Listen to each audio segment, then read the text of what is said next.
Okay, Scorpions, chapter 8. Okay, so they're on their way to see the Scorpions. Okay, they're on their way to the meeting. Mac was the only one who talked on the way to the Scorpions clubhouse. When they passed some shops on 125th Street, Jamal saw their reflections in the windows. Tito was looking at him, and Jamal knew his friend was thinking about the gun. He was thinking about it, too.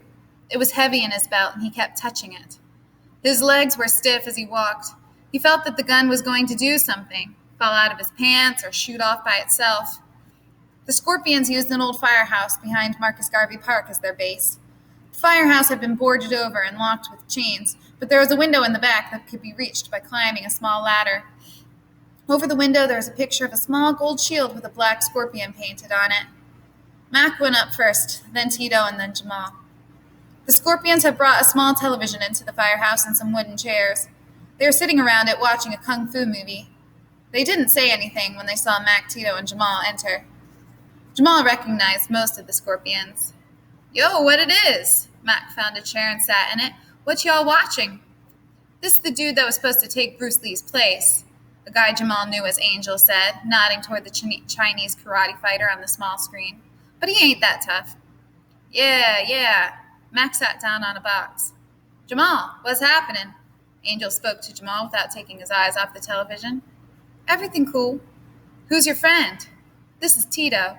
Jamal nodded toward Tito, then turned toward the Scorpions. "Tito, this is Blood, Terry, Indian, and Angel.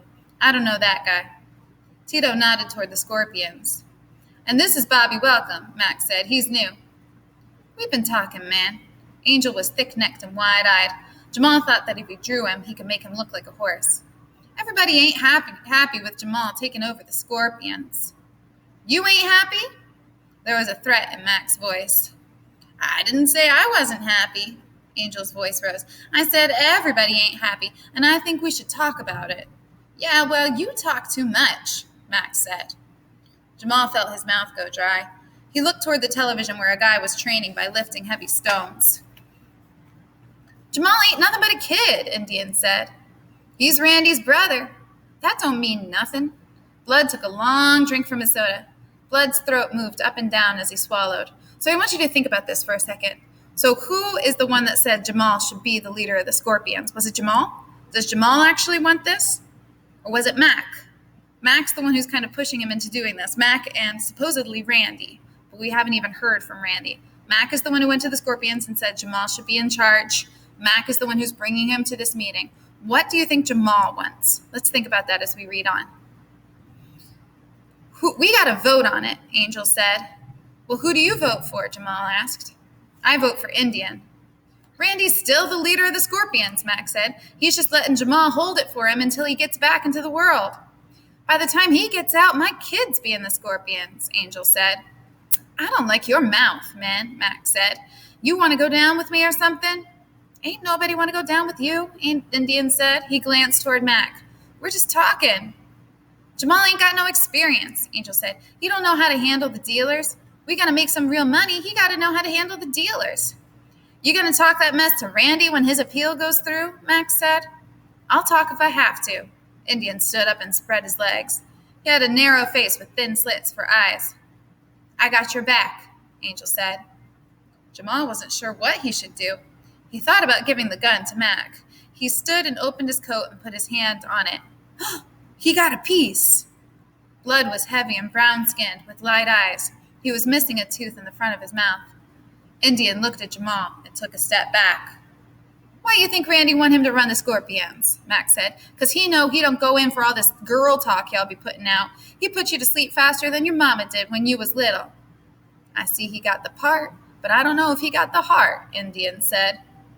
"Let it alone," Angel said to Indian. "Why I gotta let it alone?" "His brother already killed a dude," Angel said. That runs in the blood." "What you say, Jamal?" Bobby Welcome said. "So this is the first time someone's actually asking Jamal what he wants. What do you think Jamal's going to say?" "Let's see." "If Randy wants me to be the head of the Scorpions, and here I am," Jamal said. Okay, so Jamal's saying yes. Okay, if Randy wants him to be the head, then he's going to do it. "Sooner or later, you got to go one-on-one," Indian said, "and you're too young to take the strain." "Ain't no one-on-one, fool," Max said. said. It's Jamal and Mac, and there ain't no turning back. You got a card deal, the sucker. Indian looked over at Jamal, then turned away. Scotty says he needs some legs tomorrow, Blood said. He needs 2 guys. We going?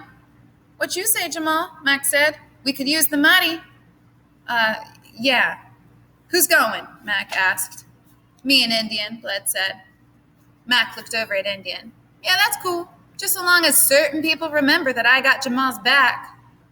Is he going to be a scorpion too? Angel pointed toward Tito. How old is he? 6? He'll be one if I say he's one, Jamal said. And how old are you? Mac asked Angel.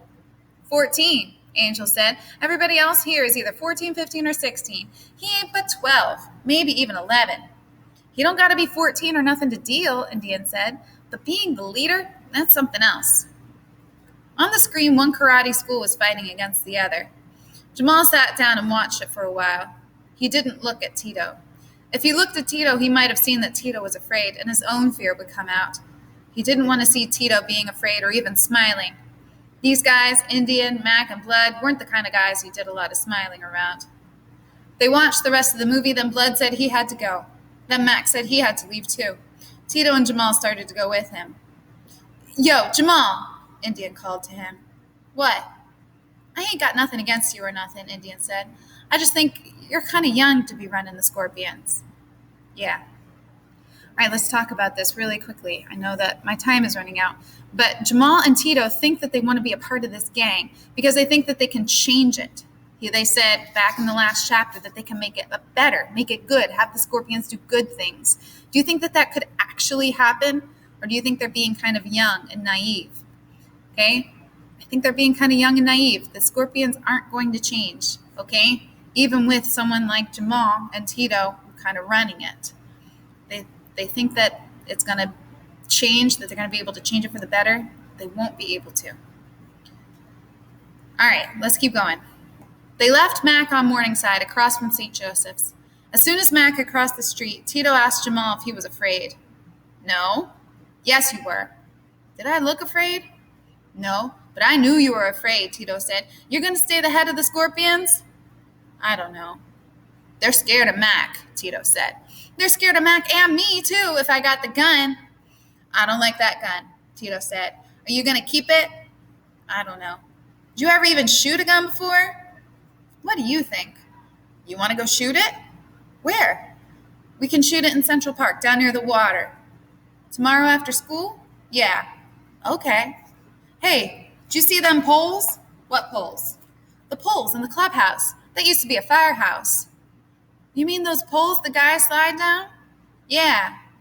We should try that. I could be a fireman, Tito said. I could save people. When Sassy was in the bathroom and Mama was at the store to put her numbers in, Jamal hid the gun in the sofa. He lifted the cushion and slid the gun between the arm of the chair and the seat. He put the cushion back on just before Sassy opened the bathroom door. Did Mama tell you Daddy was here? He was? Jamal shifted his weight to look as natural as he could. What happened? He came talking about if she needed some money or anything, Sassy said. Mama said she did, and he said that he was going to start some job, and as soon as he got some money, he was going to give her some. He's always saying that. He getting skinny. What did he say to you? Jamal asked. Nothing, except how I was, stuff like that. What did he say about me? He said, how come you ain't keeping the place cleaner? He said that?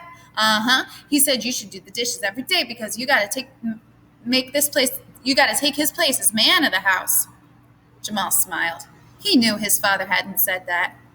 He'd tell you how cute you were? Oh, he did mention it about once or twice, maybe 3 times, Sassy said. What'd he say about Randy? Said he was going to get some money for Randy, too.